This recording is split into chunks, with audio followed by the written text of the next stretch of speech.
आज का टॉपिक है sales day book, purchase day book, sales ledger, purchase ledger और इंडिविजुअल अकाउंट्स।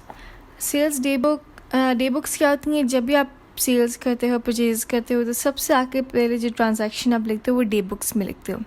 डेट, जिस डेट पे सेल हुई, डिटेल, उस कस्टमर का नाम, इनवॉइस नंबर और जितनी अमाउंट की आपने सेल की है।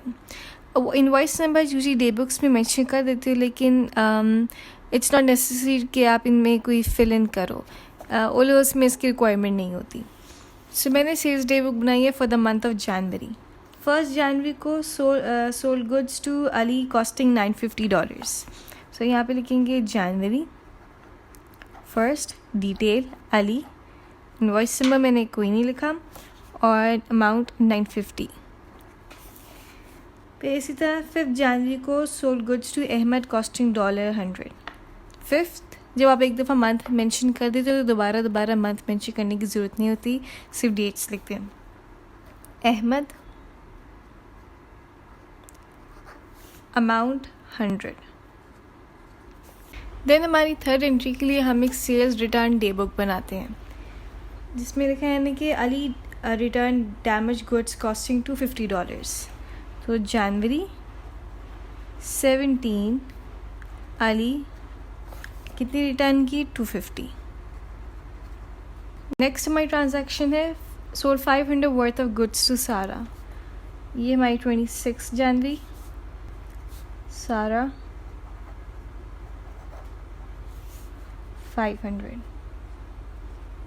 सारा रिटर्न $150 वर्थ ऑफ गुड्स।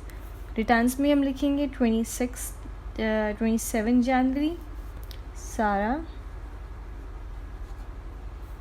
150। फिर 28 की ट्रांजैक्शन है sold 2 identical products at $50 each to Hasan. So 28 को हमने $50 के 2 आइडेंटिकल प्रोडक्ट्स सेल किए हैं to Hasan, which makes it $100। Last हमारी ट्रांजैक्शन है मेरा final sales to Ali and Hasan at $600। तो 30th की डेट डालेंगे, अली एंड हसान 600। डेट दोबारा लिखने की ज़रूरत नहीं है। सो ये हमारी डे बुक बन गई। इसके बाद हम बनाते हैं individual debtors account. Debtors account हमारे कस्टमर्स अकाउंट होते हैं, इंडिविजुअल अकाउंट्स कस्टमर्स के। ये अली का अकाउंट, ये अहमद का अकाउंट, ये सारा अकाउंट, नेक्स्ट पेज पे हसान का अकाउंट। अब इसमें हम क्या करते हैं, ये डेबिट साइड, क्रेडिट साइड। पहली ट्रांजैक्शन थी सोल्ड $950 गुड्स टू अली। तो हम यहाँ पे कहते हैं हमारी सेल्स जो हैं वो क्रेडिट नेचर की होती हैं। सो जब भी हम सेल करते हैं तो हम ये जर्नल एंट्री बनाते हैं कि अली डेबिट और सेल्स क्रेडिट। ऐसा क्यों है? मैंने पिछली वीडियो में बताया था कि हमारे क्रेडिट पे अगर हम सेल्स करें तो हमारी ये ट्रेड रिसीवेबल बन जाते हैं। ये सारी क्रेडिट बेसिस पे सेल्स थी। ट्रेड रिसीवेबल हमारा एसेट होता है, वो डेबिट हो जाता है, और सेल्स क्रेडिट इसलिए हैं क्योंकि हमारी गुड्स जा रही हैं, वो माइनस हो रही है हमारे एसेट्स में से, इसलिए हम सेल्स को क्रेडिट कर देते हैं। वैसे भी जो भी इनकम होती हैं उनके क्रेडिट नेचर होती है। सेल भी हमारी इनकम है, इसलिए हम इसको क्रेडिट करते हैं। तो अली डेबिट क्योंकि हमारा ट्रेड रिसीवेबल है, एसेट है, एंड सेल्स क्रेडिट। अब सेल्स अली के अकाउंट में डेबिट होंगी, तो हम यहाँ पे लिखेंगे सेल्स 1 जनवरी 950। यहाँ पे डॉलर्स, यहाँ पे डॉलर्स, ताकि हम करेंसी लिखना ज़रूरी होती है। अब मुझे कैसे पता चलेगा कि मेरे डेबिट साइड पे लिखते हैं क्रेडिट साइड पे? इसके लिए आप एक जर्नल एंट्री बना देते हो। तो जो आपने जो चीज़ जिसके अकाउंट में लिखनी होती है, फॉर एग्जांपल सेल्स हमने अली के अकाउंट में लिखना था, अली जर्नल एंट्री में डेबिट हो रहा है, इसलिए सेल्स को हम डेबिट लिख देते हैं। अब अगली ट्रांजैक्शन हमारे पास है sold 100 worth of goods to Ahmad. ये अहमद का अकाउंट है, इस पे हम लिख देंगे जनवरी 5 सेल्स कितनी की? $100। यहाँ हम अमाउंट लिखते हैं, यहाँ हम डिटेल लिखते हैं, यहाँ हम डेट लिखते हैं, डिटेल और अमाउंट। ये 100 है, 1000 नहीं है। अगली ट्रांजैक्शन है जनवरी 17 की। Ali return $250 damage goods. Returns देखिए, सेल हुई है तो हमने डेबिट किया इस अकाउंट में, लेकिन अगर इसका ऑपोजिट कोई चीज़ होगी तो वो ऑब्वियसली ऑपोजिट नेचर की होगी, वो हम क्रेडिट कर देंगे। इसकी जर्नल एंट्री क्या होगी, सेल्स हमारी डेबिट क्रेडिट होती हैं तो सेल्स रिटर्न हमारी डेबिट हो जाएंगी, SR सेल्स रिटर्न, और अली हमारा क्रेडिट हो जाएगा। अली क्रेडिट क्यों होगा, ये हमारा यहाँ पे ट्रेड रिसीवेबल था, एसेट था, इसलिए हम इसको डेबिट कर दिया। $250 से हमारा एसेट कम हो गया क्योंकि हमें गुड्स रिटर्न हो गई हैं। $250 की अमाउंट अली ने आप पे नहीं करनी, इसलिए हम उसको 250 की अमाउंट से क्रेडिट कर देंगे। सो 17 सेल्स रिटर्न, मैं शॉर्ट फॉर्म लिख रही हूँ, सेल्स आर 250। अगली ट्रांजैक्शन 26 जनवरी की है, sold 500 worth of goods to Sara. Sara का अकाउंट आ गया, जनवरी 26 सेल्स कितनी की 500। देन मेरे पास अगली ट्रांजैक्शन आ जाती है जनवरी 27 की कि she return 150 worth of goods, sales return 150। 28 जनवरी की ट्रांजैक्शन आ जाती है हसान की, sold 2 identical products at $50 each. 28 जनवरी, अब नहीं, हम इसको अलग करके भी लिख सकते हैं 50-50, या हम कलेक्टिवली 100 लिख सकते हैं। कलेक्टिवली 100 लिखो तो इट्स इन शॉर्टर वे, सो इस तरह बेहतर होगा। देन 30 जनवरी को made a final sale of $600 to Ali and Hasan. 30th sales $600, और यहाँ पे हमने अली को सेल की। 30th sales 600। ये हमारे इंडिविजुअल डेटर्स अकाउंट कंप्लीट हो गए। अगली चीज़ होती है बैलेंस ऑफ करना। अकाउंट्स में जो चीज़ें प्लस हुई हैं, जो चीज़ें माइनस हुई हैं, जो डेबिट क्रेडिट हुआ है, उसका नेट अमाउंट निकालने के लिए हम इसको बैलेंस ऑफ करते हैं। For example, clearly this is the heavier side, 950 + 600 1550। हम ये इस तरह करके करते हैं। Double lining shows the final answer. Accounts में जब भी आपका फाइनल आंसर आ जाए ना, उसको हम डबल अंडरलाइन करते थे। अब जो ये डिफरेंस आया है, क्योंकि डेबिट और क्रेडिट साइड हमारी इक्वल नहीं है, इसको हम डिफरेंस को कहते हैं कैरी डाउन।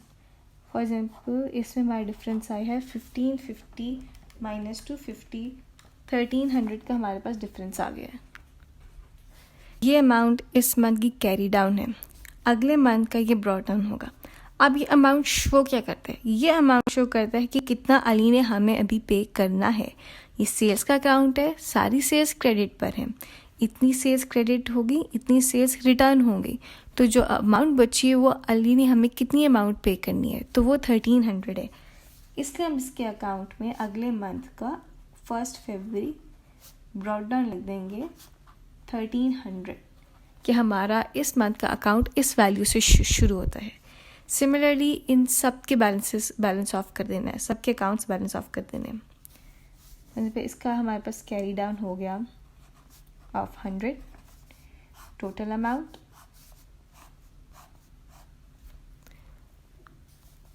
100।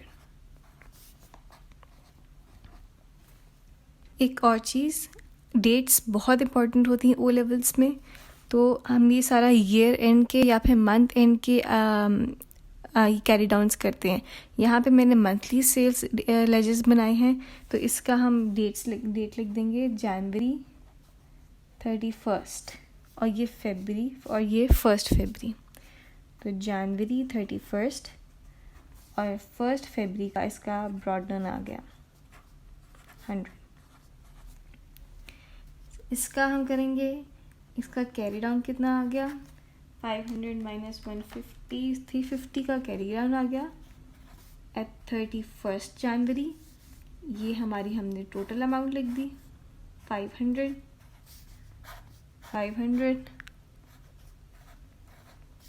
और ये ब्रॉट डाउन आ गया 1 फरवरी को ऑफ 350।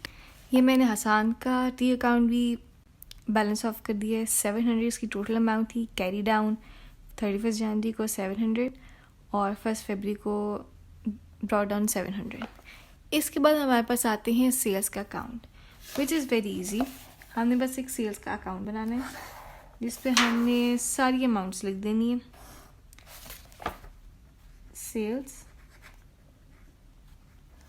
अब देखें यहाँ पर हमने सेल्स को अली के अकाउंट में डेबिट किया था। अब हम सेल्स के अकाउंट में अली को क्रेडिट कर देंगे। फॉर एग्जाम्पल जनवरी के लिए हम बना रहे हैं सेल्स का अकाउंट। 1 जनवरी अली, कितनी अमाउंट की हमने की थी? 950। अगली सेल्स हमने की थी अहमद को 5th, कितनी अमाउंट? 900 की। देन 17 को हमने सेल्स रिटर्न कर दी थी। 17 अली, ब्रैकेट में आप लिख सकते हो sales return to be more clear, क्योंकि पेमेंट से भी हमारी वो सेल्स कम हो सकती है। सेल्स रिटर्न 250, सेल्स रिटर्न हुई 150 की। देन उसके बाद 28 को हमने सेल्स की हसन को 100। देन 30th को हमने फाइनल सेल की हसन को एंड अली को। कितनी की 600। इसको भी हम बैलेंस ऑफ कर देंगे। ये अमाउंट्स हर अकाउंट को बैलेंस ऑफ करना बहुत ज़रूरी है। सो इस साइड की टोटल आता है 2850। जब इसमें से हम ये अमाउंट्स माइनस करेंगे तो हमारे पास आ जाएगा 2450। ये हमारा carry down at the end of month and ये हमारा ब्रॉड डाउन 1 फरवरी, बैलेंस ब्रॉड डाउन 2450। यहाँ पे हमारे सेल्स लेजर, डे बुक्स और डेटर्स अकाउंट, सेल्स अकाउंट यहाँ पे ख़त्म हो जाता है। अगली वीडियो में मैं आपको परचेजेस अकाउंट, डे बुक वो समझाऊंगी।